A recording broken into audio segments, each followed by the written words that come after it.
RT1 RW5 Bojonegoro drama musikan banget, tepuk tangan. Ya, RT1 RW5. Selamat menikmati penampilan drama kolosal singkat dari RT01 RW05 yang berjudul Detik-Detik Kemerdekaan Republik Indonesia.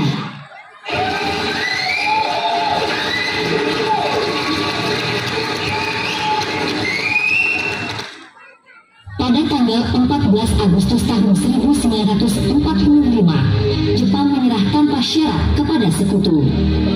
Berita tentang kekalahan tersebut sangat dirahasiakan oleh Jepang.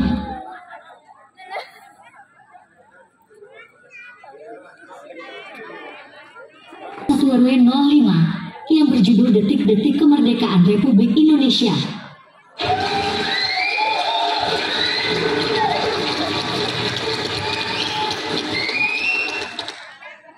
Pada tanggal 14 Agustus tahun 1945, Jepang menyerah tanpa syarat kepada sekutu.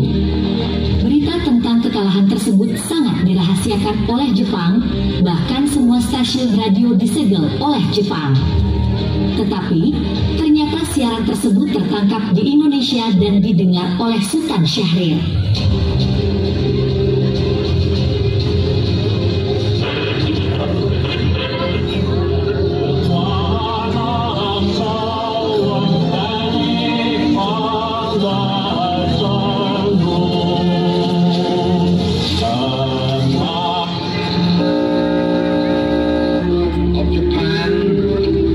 Japanese government and the Japanese Imperial General Headquarters sign the instrument of surrender at the places indicated.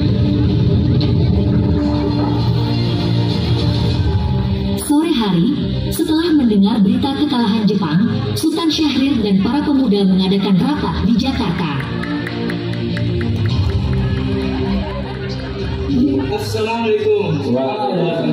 Saudara-saudara, saya dapat berikan menggembirakan untuk kita semua bahwa Jepang telah menyerah kepada sekutu. Saya mendengar berita tersebut dari radio luar negeri, maka telah terjadi kekosongan di kekuasaan di Indonesia. Sungguh kabar gembira yang Anda kabarkan tadi, tapi apa itu kekosongan kekuasaan? Dia sempat jelas. Jadi sekarang Jepang sudah tidak berkuasa lagi di negeri kita karena telah menyerah kepada sekutu, sedangkan sekutu belum menguasai Indonesia. Baik, saya mengerti. Terima kasih. Lalu apa yang harus kita lakukan untuk mengisi kekosongan kekuasaan ini? Bagaimana kalau kita meminta kepada Bung Karno dan Bung Hatta untuk memproklamasikan kemerdekaan Indonesia secepatnya? Ya, saya setuju. Dan ini waktu yang tepat untuk memproklamasikan kemerdekaan Indonesia. Baiklah, kalau kalian semua setuju, mari kita pergi ke Bung Karno untuk membicarakan hal ini. Apakah kalian semua setuju? Setuju. Tapi sampai proklamasi kemerdekaan diproklamirkan oleh PPKI. Kenapa Anda berpendapat seperti itu? Karena PPKI adalah ada pembentukan dari Jepang. Kita tidak ingin ada campur tangan Jepang dalam proklamasi kemerdekaan kita sendiri. Dan itu marilah kita sepakat untuk menolak hadiah dari Jepang. Kemerdekaan ini kita yang akan mengusung sendiri. Keesokan harinya pada tanggal 15 Agustus 1945, Sultan Syahrir bersama Darwis, Hairul Saleh, dan Mikana pergi ke kediaman Soekarno untuk membahas hasil rapat. Assalamualaikum. Waalaikumsalam. Permisi Bu, apakah Bung Karno ada di dalam? Kami ingin bertemu dengannya. Oh, ada. Bapak ada di dalam. Ada keperluan apa ya? Begini, ada hal yang ingin kami bicarakan dengannya. Oh iya, silakan.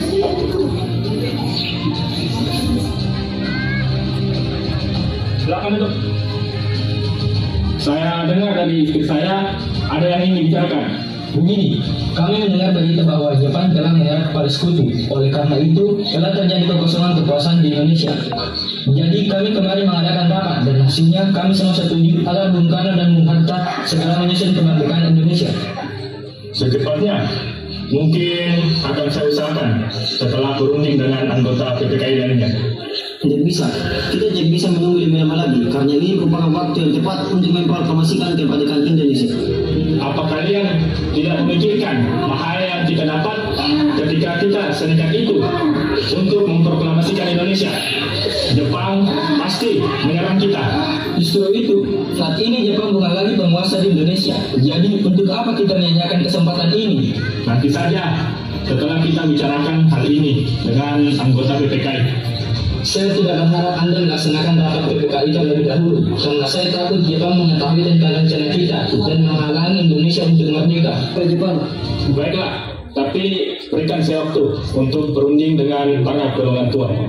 Baiklah, kalau begitu kami pamit undur diri.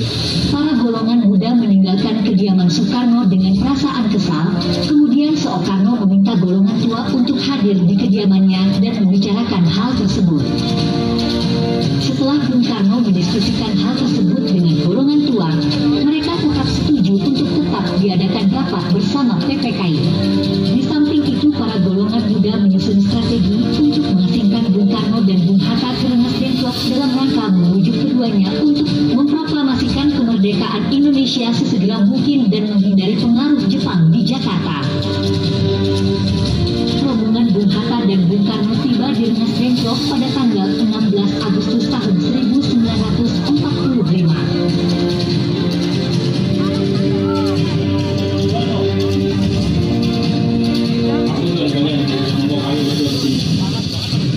Membicarakan kembali tentang proklamasi ini, Bung.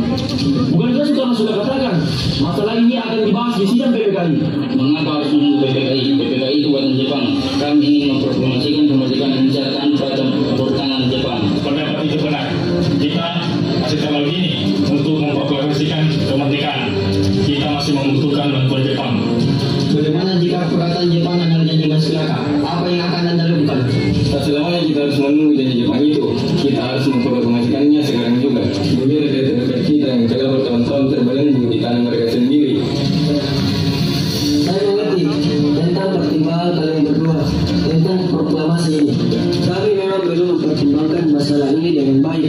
Saya yakin kita akan bisa memanfaatkan situasi ini. Kesempatan tidak datang dua kali, Bu. Tetapi, apakah kita bisa? Apakah semua ini akan bisa dilakukan? Tentu mungkin. Asalkan kita berusaha bersama, kita pasti bisa. Lagi pula, para pemuda di Jakarta sedang menyusun strategi pertahanan untuk mencegah serangan dari Jepang yang tidak menerima proklamasi dari bangsa kita. Bagaimana Bung Karno? Baiklah, saya setuju. Kami akan memproklamasikan Indonesia tanpa campur tangan Jepang.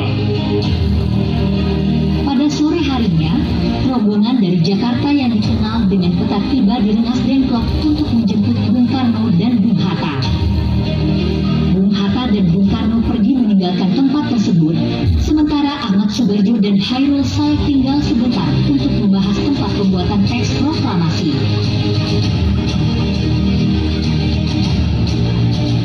Setelah berdiskusi, Ahmad Subarjo dan Hairul Saleh sepakat untuk membuat teks proklamasi di kediaman Laksamana Maeda. Malam harinya, Ahmad Subarjo dan Hairul Saleh pergi ke kediaman Laksamana Maeda bersama Bung Karno dan rombongan pemuda lainnya.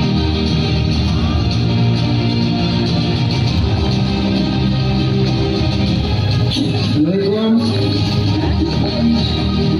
Waalaikumsalam. Ada apa ya? Kami ingin bertemu dengan Laksamana Maeda. Sebentar, saya panggilkan. Selamat malam, ada apa, Bung? Maaf mengganggu malam-malam. Kami perlu tempat untuk membicarakan kemerdekaan yang akan dilaksanakan esok hari. Apakah benar begitu? Kalau begitu,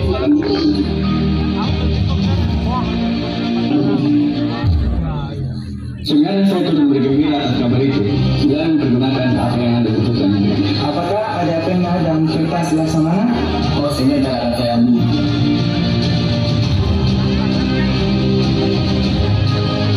Bagaimana dengan penandatanganan proklamasi ini? menurut saya naskah proklamasi tidak ditandatangani oleh mereka PPKI karena PPKI merupakan buatan Jepang. Kita sudah sepakat tadi bahwa proklamasi dilaksanakan tidak dalam campur tangan Jepang. Adakah dari kalian yang berpendapat untuk menyelesaikan masalah ini? Bagaimana jika naskah ini ditandatangani oleh para hadirin yang hadir pada saat ini? Seperti ketika Amerika menandatangani teks deklarasi mereka. Jangan, kita tidak boleh mengikuti bangsa lain. Kita harus berbeda dari bangsa lain, Bung. Lalu bagaimana Bung Karno? Karena ini semua berkat jasa bangsa Indonesia. Jadi atas nama bangsa Indonesia. Ya, saya setuju. Dan saya mengusul bagaimana jika yang menandatangani teks naskah ini adalah Anda dan Bung Hatta sebagai wakil dari bangsa Indonesia. Usulan yang bagus. Bagaimana hadirin? Setuju. Tolong Anda ketik proklamasi ini, Bung. Baik, Bung. Apakah di sini ada putih? Oh, ada. Mari.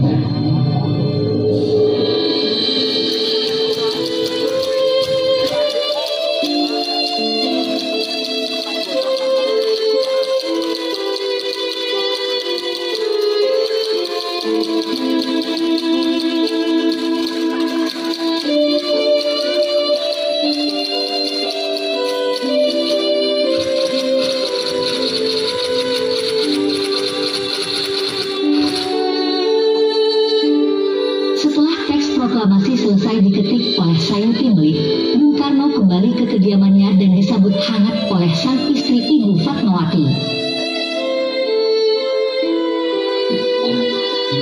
Alhamdulillah, semua berjalan dengan lancar. Makasih Ibu telah menemani saya di masa-masa yang sulit ini.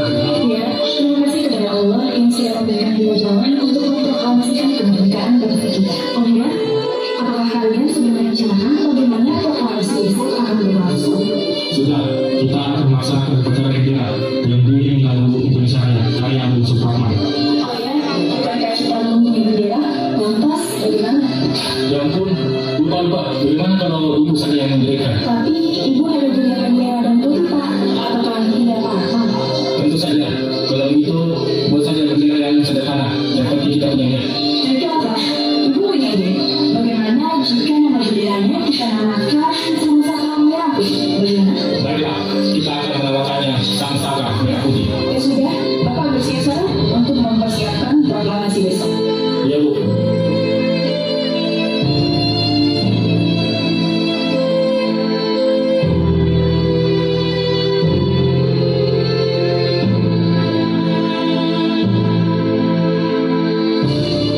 Keesokan harinya, pada tanggal 17 Agustus tahun 1945, Soekarno dan Muhammad Hatta beserta golongan muda dan golongan tua membacakan teks proklamasi sebagai tanda kemerdekaan.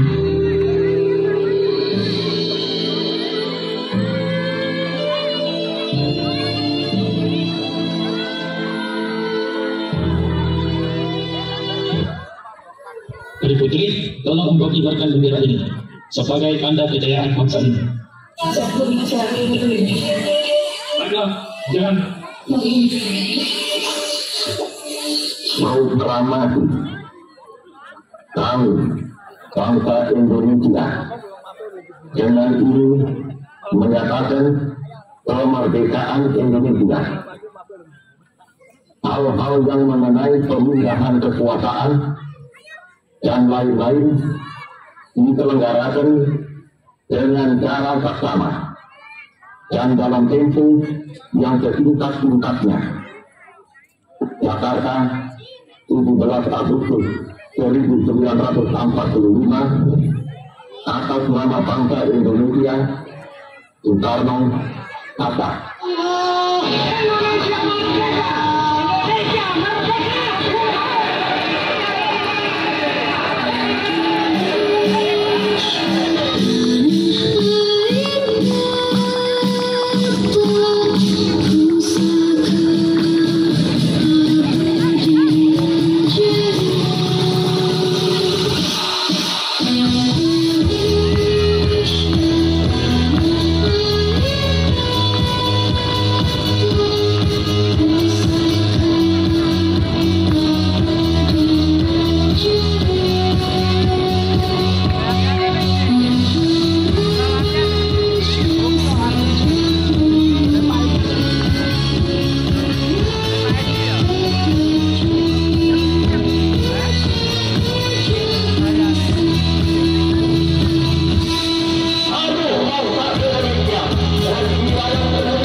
Iya.